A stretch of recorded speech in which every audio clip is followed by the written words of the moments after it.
It's just a week after school started. We're all good here together. And what if, to relax a bit, we started a good old debate that divides people? Yes, today we're going to talk about plowing, but be careful, don't get too carried away. I'm a nurseryman who practices organic farming, permaculture, and supports ecology and soil life. But honestly, a good plowing now and then still feels good. Yeah, I admit that's a strong start, no matter your stance on plowing. This video mainly aims to give you some pointers. If you ever join this debate and we'll have a laugh, let me know in the comments. Before watching the video, were you more for or against it? If you're still unsure after watching, try a second viewing. Otherwise, wait for the next video where I'll continue the debate. To start the story, I'm going to tell you an anecdote. When I settled down 15 years ago after finishing my organic market gardening training, I was convinced that plowing is bad for the soil. I spoke with another organic farmer, a market gardener near my place. And we talked about soil life, we talked about biodiversity, we talked about farming methods. At one point he told me, yes, but occasional plowing is good. To me, plowing means turning over and fully breaking up the soil. We kill the earthworms, we destroy the fungi. If we do it when it's dry, it creates dust everywhere, it breaks the structure. Doing it when the soil is too wet and clay creates clods we can't remove. Plus it causes soil to lose carbon, releasing it into the atmosphere. Overall, plowing has few benefits when starting from those basics. And then later on, experience came and I met bigger farmers who gave me their point of view, which was different from mine at that time. At that time, I was a small gardener who had just completed a year of B-Priya, a short organic market gardening course. And so I didn't have all the arguments at hand. What the farmers say is that if we don't plow, the soil will gradually become overgrown with weeds. More and more, it will get harder and harder to get rid of certain weeds, so-called bad weeds. Plus, the soil functions in a specific way. We're going to have bacteria, we're going to have fungi, and then if we don't work the soil little by little, the soil will start to compact a bit.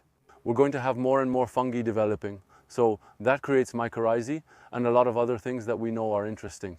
Over time, fungi spread and bacteria become less active. Plowing helps suppress the fungi. On the other hand, by stirring and aerating the soil, it will really stimulate the bacteria a lot. And what the bacteria do is digest the organic matter, they mineralize it, and so it gives a big boost of fertility. And farmers, if they have this saying, a good plowing from time to time does some good, that's because we'll boost the bacteria, making the soil much more fertile. If you're a gardener and large-scale farming isn't relevant, remember it's the same in your garden. When we stir the soil with the broad fork, a pitchfork or anything else, we're going to boost the bacteria and have a soil that will be very fertile afterwards. So, as a first conclusion, we could say that plowing will clean the soil and on top of that, it will aerate it, stimulating bacteria since fungi and bacteria balance each other in soil. But plowing will change this balance and the effect will be a very quick boost in fertility. Well, the first problem that comes up quickly here is that you could say that too much of a good thing can be bad. If, on one hand, plowing activates mineralization and boosts fertility, on the other hand, it will deplete the soil of organic matter. So, you could say plowing increases fertility. Thanks to that, we can feed people today, but it's also depleting the soil and jeopardizing the future. In some cases, maybe we should stop trying to produce more and instead try to produce better. Also, there are many alternatives to plowing. Among these alternatives, we could mention anything involving cover crops, living or dead plants, mulching or surface composting. We can also talk about crop rotation, companion planting and letting animals graze.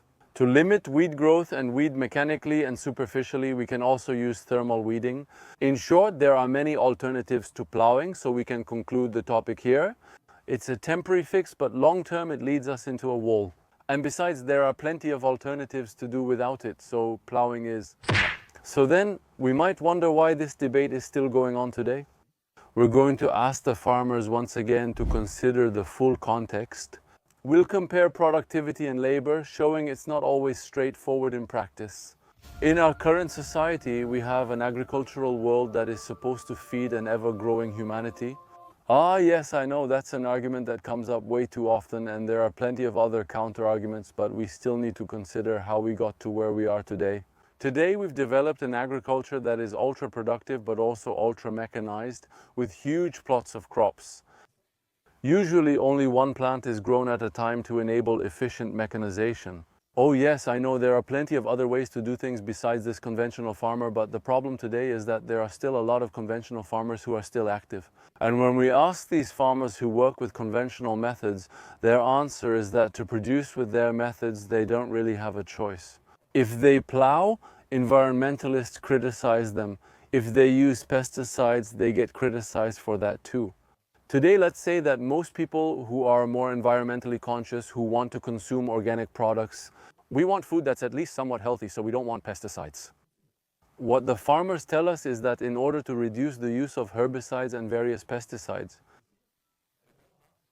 plowing cleans the soil and can reduce pesticide use by 30 to 50%. We use half as much, so we could further reduce it and also cut down on plowing. To do that, we need more people for manual weeding. Quick question, by the way, for all the young people who watch this video, all the people who want to have food without chemicals and without mechanization. Are you ready to admit we need you to return to the fields for this somewhat healthier agriculture? You can reply about that in the comments if you want. To see many people ready to return to agricultural work, the issue is more complex since I'm discussing agriculture broadly, but there are many types. For example, vegetable production and market gardening don't have this problem. We know the solutions and already practice them often. Many young market gardeners are starting out, growing vegetables without plowing, pesticides or large farms. But agriculture is more than that. Some production types are much harder. I'm showing you a chart I made listing agricultural fields that are more complex and where we're still seeking solutions. We have some alternatives already. It's not easy, but we're still searching for solutions.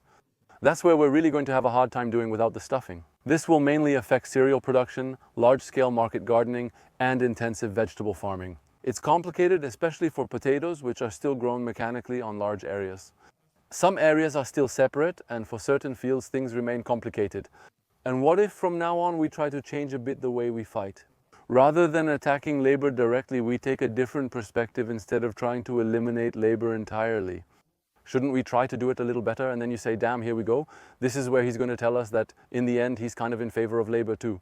We'll continue and I'll share where I stand today at the end of the video. All right, so there is a way to do labor a little better, and that's the message from the supporters of what's called reasoned labor. The idea is to consider how we can do it with less damage. Basically, behind this, it's the good plowman, because here too, in the world of plowing, we're going to have the good plowman on one side who makes his plowing less destructive, and the bad plowman who just does it like a brute. And here too, if you want some arguments, in case you ever take part in this kind of debate, I've made a little chart for you with some tips to make plowing less harmful.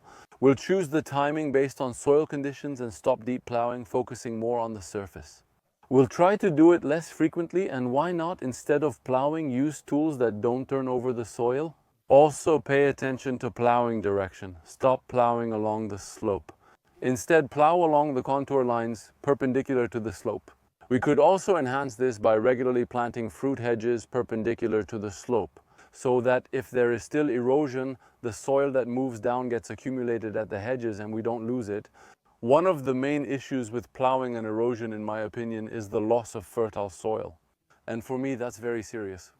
We're nearly at the end of this debate, which feels like a superhero battle with Hulk, the plowman, smashing up the soil. On the other hand, Iron Man isn't as strong, but is equipped for precise strikes to target what he wants. Next to that, the organic farmer or permaculturist could be Bruce Banner, the Hulk. But when he's not angry, he's a doctor. He's super smart and he knows how to do things the right way. Sometimes, when annoyed, he'll think a bit of reasonable, intelligent plowing is fine. Maybe it could work. Come on, tell me what you think about all this. I'm not sure the permaculturist in me is really a fan of tilling, and he still wants to find alternative solutions. Personally, I know there are some types of agriculture, aside from cereals, that don't require tilling, though I'm not familiar with them. Honestly, I don't do it, so I don't know. And now I can tell myself that if it's done well, maybe it's not that bad after all. That's all for now. Next video covers large-scale agriculture. Let's shift back to gardening and discuss MSV, which is market gardening on living soil. And we're going to bring part of this debate back about tilling or not tilling the soil, and we'll see if MSV is good or not. All right, now you have all the tools you need to have intelligent debates. You can debate in the comments under the video, but try not to be too harsh because that really doesn't help move the discussion forward. Thanks for watching until the end. I hope you enjoyed it. Let us know in the comments, like, share and subscribe. We say this every time. And if you want, you can support me financially through the Typee platform. As usual, the link is at the top right in the description if you want it. Thanks to everyone who will do it. See you soon.